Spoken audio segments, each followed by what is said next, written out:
Good morning, students. In this video, we will cover classification of financial market and money market instruments. Clear? तो अभी हम लोगों ने इससे पहले फाइनेंशियल मार्केट का मीनिंग देखा था. फाइनेंशियल मार्केट का हमने मीनिंग देखा. तो फाइनेंशियल मार्केट का मीनिंग में इन्होंने क्या बुलाया कि financial market is a place. Financial market is a place जहां पे दो काम होते हैं. एक तो creation of financial asset, creation of financial asset होता है, और दूसरा एक्सचेंज ऑफ फाइनेंशियल असेट होता है. क्लियर? दो काम जहां पे होते हैं उस मार्केट को हम लोग फाइनेंशियल मार्केट कहते हैं. क्लियर? फाइनेंशियल मार्केट को अब इन्होंने ब्रॉडली क्लासिफाई किया है. वो हमने वैसे ही समझ लिया था कि क्रिएशन प्राइमरी मार्केट में होता है एंड एक्सचेंज हम लोग का सेकेंडरी मार्केट में होता है. लेकिन क्लासिफिकेशन जब हम लोग करेंगे फाइनेंशियल मार्केट का तो ब्रॉडली इसको टू पार्ट्स में डिवाइड करते हैं, money market and capital market. Clear? And capital market is then further divided into primary market and secondary market. One by one हम दोनों तरीके की जो मार्केट हैं, money market and capital market, उसको पढ़ेंगे. क्लियर? सबसे फर्स्ट वन हमारा कवर होता है मनी मार्केट. ये बोलते हैं दो तरीके के मार्केट हैं, money market and second one is capital market. तो दोनों में डिफरेंस क्या है? तो money market is a market for short term funds. कि अगर किसी को थोड़े टाइम के लिए, शॉर्ट टर्म के लिए फंड्स की जरूरत है तो वो कहां से ले सकते हैं? मनी मार्केट से लेंगे. मनी मार्केट इतना पॉपुलर नहीं है जितना कैपिटल मार्केट है जहां पे शेयर्स, डिबेंचर्स इशू होते हैं. मनी मार्केट के जो इंस्ट्रूमेंट्स हैं are not very popular but important one. लोग उनमें भी इन्वेस्ट करते हैं. क्लियर हम लोग का? तो मनी मार्केट जो है is short term market for short term funds and short term means up to 1 year. ये जो मनी मार्केट है यहाँ पे जो लोग काम कर रहे हैं, जो लोग इशू कर रहे हैं मनी मार्केट इंस्ट्रूमेंट्स, उसमें आते हैं इसके पार्टिसिपेंट्स में RBI, commercial bank, non banking finance companies, government etcetera. और जितने ये लोग हैं they all are financially sound. अगर हम बात करें आरबीआई की, अगर हम बात करें गवर्नमेंट की, अगर हम बात करें कमर्शियल बैंक्स की, ऑल आर फाइनेंशियली साउंड. ये बोलते हैं कि यहाँ पे ये लोग क्या करते हैं कि money market short term instrument या मनी मार्केट इंस्ट्रूमेंट इशू करते हैं. किस पर्पस के लिए? For meeting shortage of cash हो गई है या कोई उनको शॉर्ट टर्म ऑब्लिगेशंस पूरे करने, उसके लिए करते हैं. क्लियर? तो और मनी मार्केट का कोई फिजिकल लोकेशन नहीं है कि हम यहाँ पे चले जाएं और यहाँ पे मनी मार्केट का काम हो रहा है. There is no physical location. इसका जो भी काम होगा वो टेलीफोन और थ्रू इंटरनेट होगा. क्लियर? नेगोशिएबल इंस्ट्रूमेंट वाला भी छोड़ देंगे. Highly liquidated, highly liquid means can easily be converted into cash. तो अब हमारी बात हुई कि money market instruments are short term instruments for short term purpose, for raising funds for short term. और वो शॉर्ट टर्म कितनी हो गई? 1 ईयर की हो गई. मनी मार्केट पार्टिसिपेंट्स मीन्स कौन इशू कर रहा है, कौन फंड्स कलेक्ट कर रहा है. उसमें कॉमर्शियल बैंक्स आ गए, आरबीआई आ गई, गवर्नमेंट आ गई और हम लोग के एनबीएफसीज वगैरह आ गए. Clear? And they all are financially sound. ये सब क्या है? फाइनेंशियली साउंड है ये सब. और फाइनेंशियली साउंड होने की वजह से यहाँ पे रिस्क भी क्या है कि कम है. ऐसा तो है नहीं कि ये लोग फंड्स नहीं पे करेंगे या हम लोग का वापस नहीं देंगे. तो they all are financially sound. तो यहाँ पे ट्रस्ट भी ज्यादा रहता है. Clear? Now for the types of money market instruments. अब हम लोग देख रहे हैं types of money market instruments कौन से. बहुत ध्यान से करना है, काफी इंपॉर्टेंट है कि मनी मार्केट इंस्ट्रूमेंट्स होते कौन से हैं. तो first type of money market instrument is call money. Call money देखो, इसको बहुत सिंपल वे में समझते हैं हम लोग कि एक तो ये इंपॉर्टेंट चीज कि ये जो काम हो रहा है ये बैंक्स के बीच में हो रहा है, बिटवीन बैंक्स. बैंक के पास शॉर्टेज ऑफ फंड्स है, दूसरे बैंक के पास सरप्लस ऑफ फंड्स है। एक बैंक ने दूसरे जिसके पास शॉर्टेज ऑफ फंड्स है उसने तुरंत कॉल लगाया सरप्लस ऑफ फंड जिस बैंक के पास है उसके पास, और उसको ये बोला कि मेरे को केवल आज के लिए, ये इसकी ड्यूरेशन होती है 1 to 15 डेज, बोलते हैं कि शॉर्ट टर्म के लिए मेरे को फंड्स की जरूरत है, आप मेरे को भिजवा दो। उन्होंने पीएनबी ने बोला या दूसरे बैंक ने बोला ठीक है आई हैव सरप्लस फंड, तो उन्होंने भिजवा दिए। अगर वो अपने फंड्स दूसरे बैंक को दे रहे हैं तो फ्री में नहीं देंगे, वो कुछ ना कुछ उनसे इंटरेस्ट चार्ज करेंगे, और जो भी whatever interest they are charging on that call money is known as call rate. और ये जो कॉल रेट होती है, ये कॉल रेट हमारी बहुत ही फ्लक्चुएटिंग होती है। सुबह आप बात कर रहे हो तो रेट कुछ और थी, इवनिंग में आप बात कर रहे हो कि भेज दो, उस टाइम पे रेट हमारी अलग होगी। तो ये रेट हमारी क्या होती है, अलग अलग होती है, फ्लक्चुएटिंग होती है। तो कॉल मनी मेरे पास जस्ट लाइक मैं बोलूं फॉर इंस्टेंस कि मेरा बैंक है एसबीआई, मेरे को सीआरआर की रिक्वायरमेंट होती है, कैश रिजर्व रेशियो मेंटेन करना है, उसके लिए मेरे को स्पेसिफाइड कैश की जरूरत है। क्लियर? अब मेरे पास वो कैश पड़ रहा है शॉर्ट और मेरे को वो रिजर्व में डालना ही डालना है, तो मैंने पीएनबी को फोन किया, क्या आपके पास सरप्लस फंड्स हैं? देखो अब इस एग्जांपल में यहां पे क्या हो रहा है,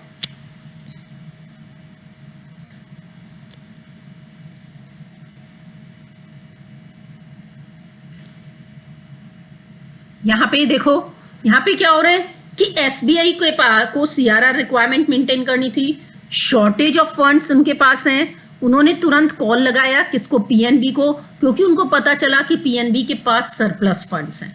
पीएनबी ने कहा कोई दिक्कत नहीं है, बताओ कितने दिन के लिए चाहिए, 1 दिन के लिए या ज्यादा दिन के लिए? उन्होंने कहा हमको 3 दिन के लिए चाहिए, या हमने कहा कि हम जब आप डिमांड करोगे दे देंगे, कहा कि हमको 1 दिन के लिए, what ever be the situation. तो उन्होंने वो फंड्स वहां से ट्रांसफर कर दिए, फंड्स दे दिए एक स्पेसिफाइड रेट पे, और ये जो रेट है ये क्या कहलाती है, हमारी कॉल रेट कहलाती है।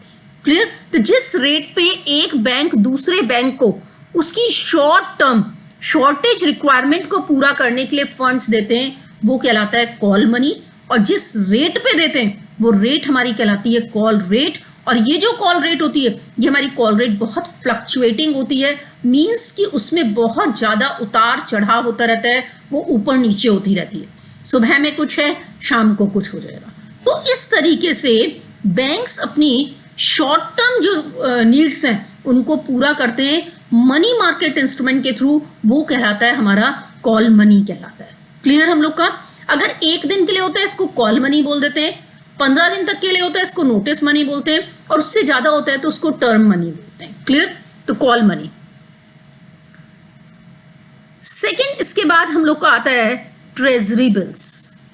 ट्रेजरी बिल्स की कहानी समझो कि मान लो सेंट्रल गवर्नमेंट को पैसे की जरूरत है, नरेंद्र मोदी ने, honourable prime minister Narendra Modi, उन्होंने आरबीआई को ये बोला कि हमको मींस सेंट्रल गवर्नमेंट को 1000 करोड़ रुपए के फंड्स की रिक्वायरमेंट है। आरबीआई को उन्होंने रिक्वेस्ट किया कि आप हमारे बिहाफ पे ट्रेजरी बिल्स इशू करो पब्लिक को और बैंक्स वगैरह को। क्लियर? और उससे हमारे को फंड्स कलेक्ट करके दो, जिसकी ड्यूरेशन होगी 15 डेज, या हमका मैक्सिमम 1 ईयर है तो 364 डेज 365 डेज हम लोगों की इसकी ड्यूरेशन होती है। तो जब आरबीआई सेंट्रल गवर्नमेंट के लिए फंड्स कलेक्ट कर रहा है, क्या इशू करके, ट्रेजरी बिल्स इशू करके, तो वो हमारा क्या कहलाता है, collection of fund through a money market instrument, treasury bills कहलाता है। क्लियर? अब आपको दिमाग में एक पिक्चर रखनी पड़ेगी कि आरबीआई हो क्या रहा है। यहाँ पे सीजी ने आरबीआई को बोला, बेसिकली आरबीआई अपने लिए नहीं कर रहा है, RBI is just providing service to central government. Central government की वो सेवा कर रहा है, उनके बिहाफ पे वो उनको काम करके दे रहा है। काम क्या करके दे रहा है कि आरबीआई उनके बिहाफ पे ट्रेजरी बिल्स आप जस्ट लाइक ये मानो डिबेंचर्स की जैसे मानो कि वो ट्रेजरी बिल्स नाम के जो डिबेंचर्स हैं, डेट इंस्ट्रूमेंट्स हैं, वो इशू कर रहा है पब्लिक को। पब्लिक उसमें क्या करेगी? ट्रेजरी बिल्स खरीदेगी।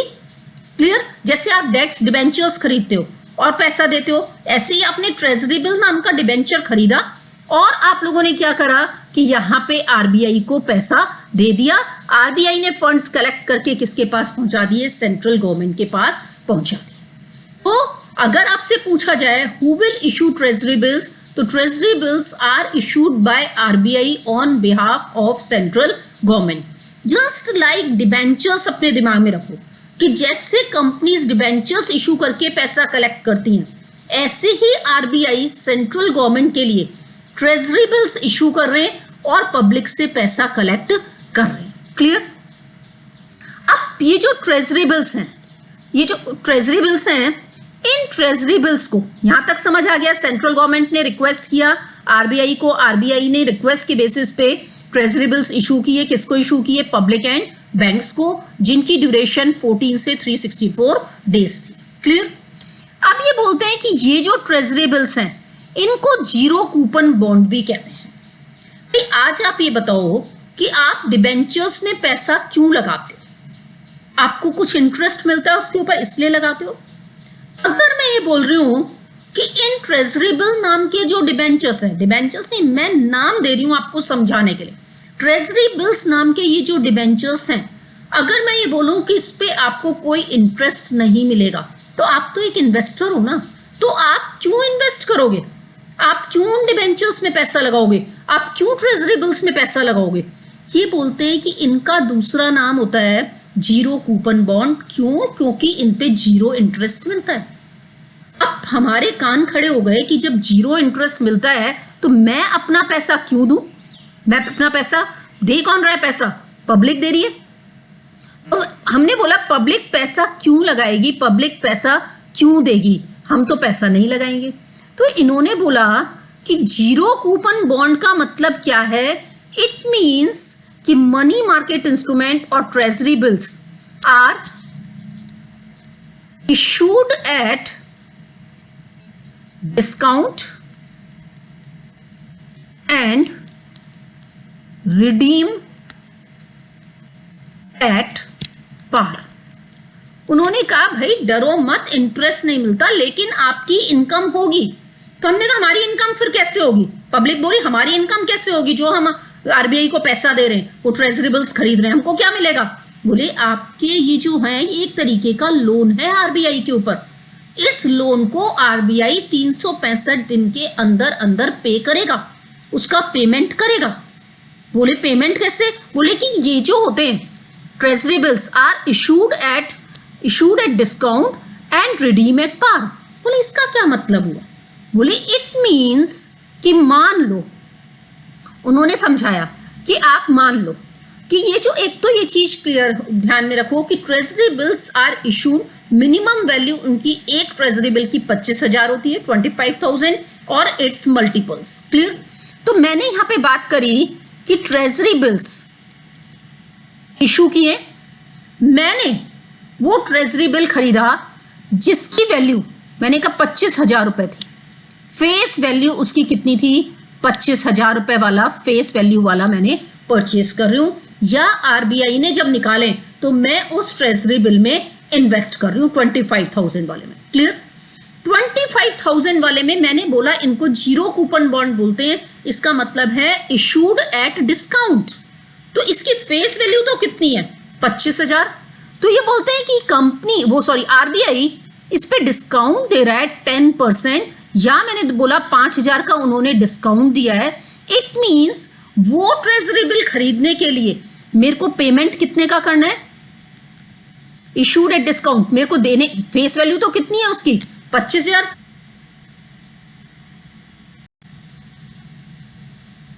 हम यहां पे बात कर रहे हैं ट्रेजरी बिल्स 25,000 का था फेस वैल्यू का, डिस्काउंट 5,000 मिला। पेमेंट इसका मतलब मेरे को कितना करना है? 20,000, क्योंकि issued at discount and redeem at par. ये बोले कि इन्होंने मेरे को बोला था कि हम आपका जो पैसा है वो 364 डेज बाद लौटा देंगे। तो अब जब लौटाने की बारी आई तो आप ये बताओ कि मेरे को आरबीआई कितना लौटाएगा? मेरे को बोला लौटाएगा पार। पार का मतलब फेस वैल्यू, मतलब मेरे को कितना लौटाएगा? 25,000 रुपए। मीन्स क्या हुआ कि मैंने दिए तो कितने 20,000, मिले मेरे को कितने 25,000। इसका मतलब मेरी अर्निंग क्या हो गई 5,000 रुपीज की हो गई। तो ट्रेजरी बिल्स का मतलब ये नहीं है कि आपको कुछ कमाई नहीं होगी, क्योंकि अगर कमाई नहीं होगी इन्वेस्टर कभी इन्वेस्ट नहीं करेगा। It is just like a loan taken from public bye RBI on behalf of central government. ये एक तरीके का लोन जैसा है जो ले रहे, तो उसके ऊपर वो लोग पेमेंट करेंगे। 1 मार्क का क्वेश्चन आता है कि क्यों इनको हम लोग जीरो कूपन बॉन्ड बोलते हैं। क्यों बोलते हैं? क्योंकि इस पे इंटरेस्ट पे नहीं होता, इंटरेस्ट जीरो होता है, और इनको क्या होता है issued at discount and redeem at par. Issue किस पे होते हैं डिस्काउंट पे, और रिडीम किस पे होते हैं एट पार होते हैं। इसलिए हम इनको क्या बोलते हैं जीरो कूपन बॉन्ड बोलते हैं। क्लियर? फिर इन्होंने बोला, कभी इनको इसमें फिर दोबारा से समझाया, issued by RBI on behalf of central government. फिर इन्होंने बोला sold to bank and public, time duration हो गया, हाईली लिक्विड होते हैं, no risk of default, minimum amount 25,000 या उसके मल्टीपल में है। जीरो कूपन बॉन्ड क्यों बोलते हैं? Issued at price lower than face value and repaid at par. Clear? और इसका एग्जाम्पल दे रखा है। Third type of money market instrument is commercial paper. तीसरा इन्होंने बताया कॉमर्शियल पेपर।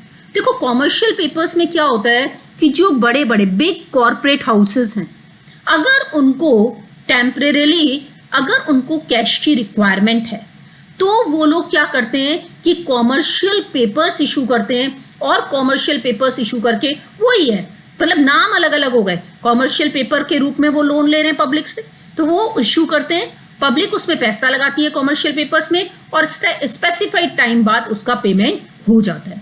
ये बोलते हैं बेसिक पर्पस क्या है, ये आपको याद रखना है, तभी आप आइडेंटिफाई कर पाओगे मनी मार्केट इंस्ट्रूमेंट कौन सा है। इसलिए एक तो ये बोलते हैं कि सीजनल रिक्वायरमेंट के लिए चाहिए होता है, एक ये बोलते हैं वर्किंग कैपिटल रिक्वायरमेंट के लिए, और एक हमारा इंपॉर्टेंट वर्ड आता है ब्रिज फाइनेंसिंग। ब्रिज फाइनेंसिंग के लिए लेते हैं। देखो क्या होता है कि मान लो कोई बिग कॉर्पोरेट हाउस है, रिलायंस कंपनी है। क्लियर? रिलायंस कंपनी को मार्केट में आईपीओ लाना है, ठीक है। तो ये बोलते हैं कि होता क्या है कि आईपीओ लाने में जब वो लोग पूरा प्रोसेस कंप्लीट करेंगे, आईपीओ मार्केट में लाएंगे, मींस प्रोस्पेक्टस इशू करेंगे, और वो शेयर्स अलॉट करके उनके पास कैश आएगा। इस टाइम ड्यूरेशन में इसमें उनका एक स्पेसिफाइड टाइम लग जाता है, मान लो 2 महीने लग गए उस आईपीओ से फंड्स कलेक्ट करने के लिए। तो ये बोलते हैं कि हमको फंड्स कलेक्ट करने के लिए भी कुछ कॉस्ट लगानी पड़ती है, और वो कॉस्ट हमने पिछले चैप्टर में भी पढ़ा था, क्या कहलाती है फ्लोटेशन कॉस्ट। तो बोलते हैं उस फ्लोटेशन कॉस्ट को यहां से यहां तक का मार्केट में जब मैंने प्रोस्पेक्टस इशू किया और मेरे पास एप्लीकेशन लगा के पैसा आया, अलॉटमेंट होने के बाद जब मेरा वो पैसा बना, इस बीच में एक टाइम गैप हो जाता है, एक ब्रिज बन जाता है। उस ब्रिज को उस टाइम ड्यूरेशन में जो मेरे को फंड्स की रिक्वायरमेंट है, उस रिक्वायरमेंट को पूरा करने के लिए मैं क्या इशू कर रही हूं, कॉमर्शियल पेपर्स इशू कर। दोबारा देखो कि जो बड़े बड़े कॉर्पोरेट हाउसेस हैं, कॉर्पोरेट हाउसेस को अगर शॉर्ट टर्म रिक्वायरमेंट है, या तो सीजनल रिक्वायरमेंट है, या वर्किंग कैपिटल रिक्वायरमेंट है, या फिर मैंने बोला उनको ब्रिज फाइनेंसिंग के लिए जरूरत है, तो बोलते हैं ब्रिज फाइनेंसिंग के लिए अगर जरूरत है तो बोलते हैं कि उस ब्रिज फाइनेंसिंग के लिए आप फंड्स कलेक्ट कर सकते हो, क्या करके, कॉमर्शियल पेपर्स इशू करके। कॉमर्शियल पेपर्स इशू करके आप लोग कर सकते हो। बात यहां पे आई ब्रिज फाइनेंसिंग क्या होती है। ब्रिज फाइनेंसिंग कि जब भी मेरे को फंड्स कलेक्ट करने हैं, मेरे को मान लो अपने बिजनेस में मेरे को 1,000 करोड़ रुपए चाहिए। क्लियर? इस 1,000 करोड़ रुपए को मैंने ये प्लान कर रखा है कि मैं कलेक्ट करूंगी शेयर्स इशू करके। क्लियर? अब शेयर्स इशू करने के लिए मेरे को बहुत सारे काम करने, और उस सब चीजों के लिए मेरे को कॉस्ट चाहिए। ठीक है कि जब मेरा इशू आ जाएगा तो मेरे पास फंड्स आ जाएंगे, लेकिन पैसा आने में वो, और मेरे को प्रोस्पेक्टस मार्केट में लाने में, वो सारा काम करने में मेरे को 3 महीने लग जाएंगे। पूरे इशू को मैनेज करने के लिए मेरे को मान लो 10 करोड़ की 20 करोड़ की जरूरत है। क्लियर? तो वो जो शॉर्ट टर्म रिक्वायरमेंट है ओनली फॉर 2 मंथ्स या 3 मंथ्स, तो वो रिक्वायरमेंट मैं किससे पूरा करती हूँ? कॉमर्शियल पेपर्स इशू कर देती हूँ और उन कॉमर्शियल पेपर्स से मैं फंड्स कलेक्ट कर लूँ। दोबारा से समझो एक बार।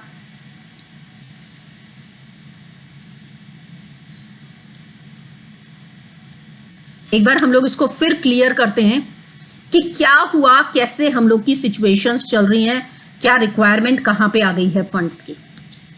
अब हमको या बिग कॉर्पोरेट हाउसेस को फंड्स कलेक्ट करने पड़ रहे हैं। अब हम बात करते हैं रिलायंस कंपनी की।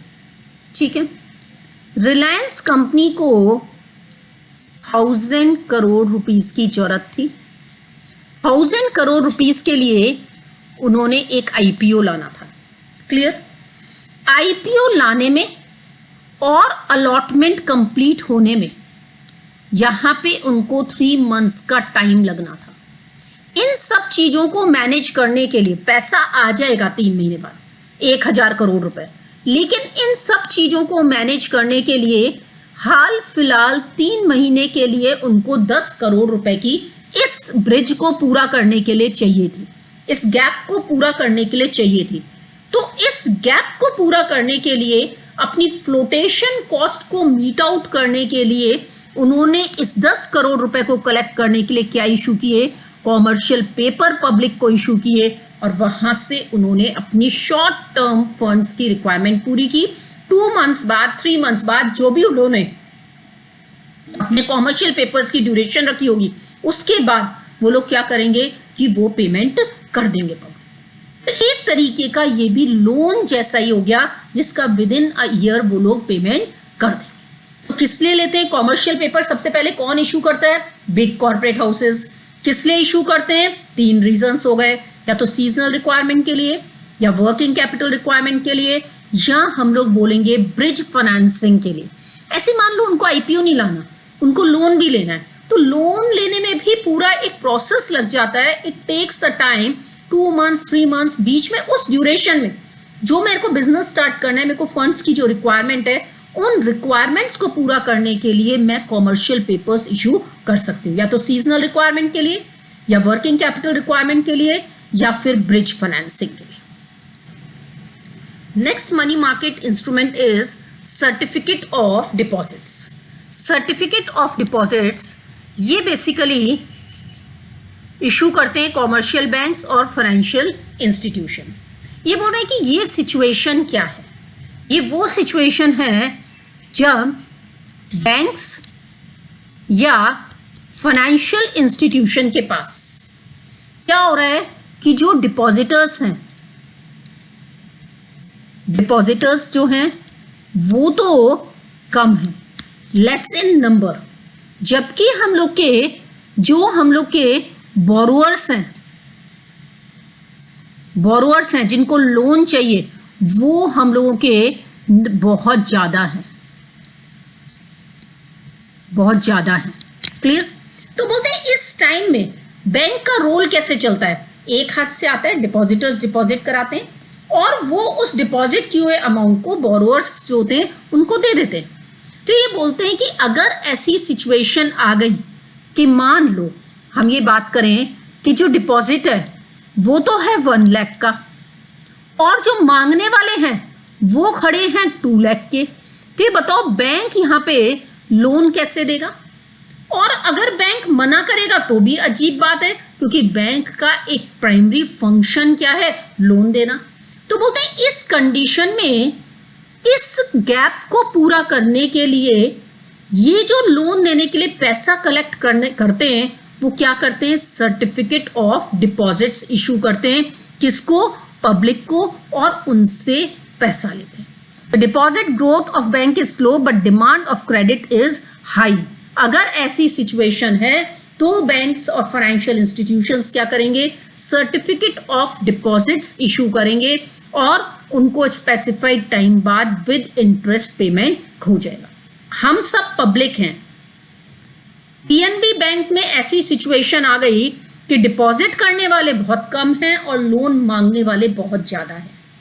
उनके पास इतने फंड्स नहीं हैं, तो जितने फंड्स कम पड़ रहे हैं उनको मालूम है कि भी आ जाएंगे डिपॉजिट्स, लेकिन जितने फंड्स कम पड़ रहे हैं उन फंड्स को वो लोग क्या कर सकते हैं, सर्टिफिकेट ऑफ डिपॉजिट्स इशू करके और वो फंड्स कलेक्ट कर सकते हैं पब्लिक से, और जैसे ही वो रिक्वायरमेंट पूरी होगी तो वो उनका पेमेंट कर देंगे। तो सर्टिफिकेट ऑफ डिपॉजिट्स की अगर मैं बात करूं तो certificate of deposits are issued by bank and financial institution. कब करते हैं, जब हम लोग देखते हैं कि deposit growth of bank is slow पर demand for credit is high, तो उस कंडीशन में इशू करते हैं। टाइट लिक्विडिटी जब चल रही है बैंक की, उस टाइम पे वो लोग इशू करके और अपने पास फंड्स कलेक्ट करते हैं। Clear? And last one is commercial bills. ये तो आपने सुना ही होगा कि क्रेडिट सेल के केस में जब उधार पे माल बेचते हैं, एक्स ने वाई को 2 लाख रुपए का बिल क्रेडिट पे माल बेचा, क्रेडिट सेल किया। क्लियर? अब एक्स को ये है कि वाई मेरा स्पेसिफाइड डेट पे पेमेंट कर दे, तो एक्स क्या करता है कि वाई के ऊपर एक बिल लिखता है। वाई उस बिल को क्या करता है, एक्सेप्ट करता है, और जब भी ड्यू डेट आती है उस ड्यू डेट पे वो पेमेंट कर देता है। उस बिल में सब कुछ लिखा हुआ होता है कि इस डेट पे इतने अमाउंट का आप मेरे को पेमेंट करोगे, इस तरीके का लिख के एक अंडरटेकिंग वो वाई से साइन करा लेता है, उससे एक्सेप्ट करा लेता है और वो अपने पास रख लेता है। जब भी ड्यू डेट आती है तो वो बिल को प्रेजेंट करता है वाई के पास और वाई उसका पेमेंट कर देता है। क्लियर? और अगर वो पेमेंट नहीं करता तो फिर वो कोर्ट केस हो सकता है और उसको as a legal document use किया जा सकता था कि आपने एक्सेप्ट किया था। तो दिस इज कॉमर्शियल बिल, ये तो आप लोगों ने वैसे भी पढ़ाई है। तो मनी मार्केट इंस्ट्रूमेंट्स में हम लोगों के कौन कौन से कवर हो गए, call money, bank to bank है, कॉल रेट पे जितना इंटरेस्ट लेते हैं। Treasury bills are issued by RBI on behalf of central government, also known as zero coupon bond, 14 to 364 days, minimum amount 25,000 और इट्स मल्टीपल्स में issue होंगे। Zero coupon bond क्यों बोलते हैं, क्योंकि issued at discount and redeem at par होते हैं। Clear? इसके अलावा हमारा कॉमर्शियल पेपर्स है, जो स्ट्रॉन्ग फाइनेंशियल कंपनीज हैं, क्रेडिट वर्दी कंपनीज हैं, वो अपनी सीजनल रिक्वायरमेंट्स को पूरा करने के लिए, वर्किंग रिक्वायरमेंट्स को पूरा करने के लिए या ब्रिज फाइनेंसिंग के लिए वो क्या कर रहे हैं, फंड्स कलेक्ट कर रहे हैं। और वो जो फंड्स जिसके थ्रू कलेक्ट कर रहे हैं वो होते हैं कॉमर्शियल पेपर मार्केट में इशू कर रहे हैं पब्लिक को, और पब्लिक उनमें पैसा लगा रही है, लोन जैसा ले रहे हैं वो, और उसका स्पेसिफाइड टाइम बाद पेमेंट कर देंगे। Next one is certificate of deposits. Bank और फाइनेंशियल इंस्टीट्यूशंस इशू करते हैं। कब इशू करते हैं, जब उनके पास क्रेडिट डिमांड ज़्यादा है और डिपॉजिटर्स कम हैं, तो उस गैप को फिल करने के लिए शॉर्ट टर्म रिक्वायरमेंट के लिए वो लोग सर्टिफिकेट ऑफ डिपॉजिट्स इशू करके और पब्लिक से पैसा ले रहे हैं। और commercial bills are issued in case of credit sale, कि जो क्रेडिट सेलर है वो बायर के ऊपर क्या करता है कि एक बिल लिख के देता है और उससे एक्सेप्ट करा लेता है कि स्पेसिफाइड टाइम बाद ड्यू डेट पे इतने इंटरेस्ट समेत आप मेरे को पेमेंट करोगे। ये अंडरटेकिंग साइन करवा के रखता है, वो कहलाते हैं हमारे commercial bills. All these are money market instrument.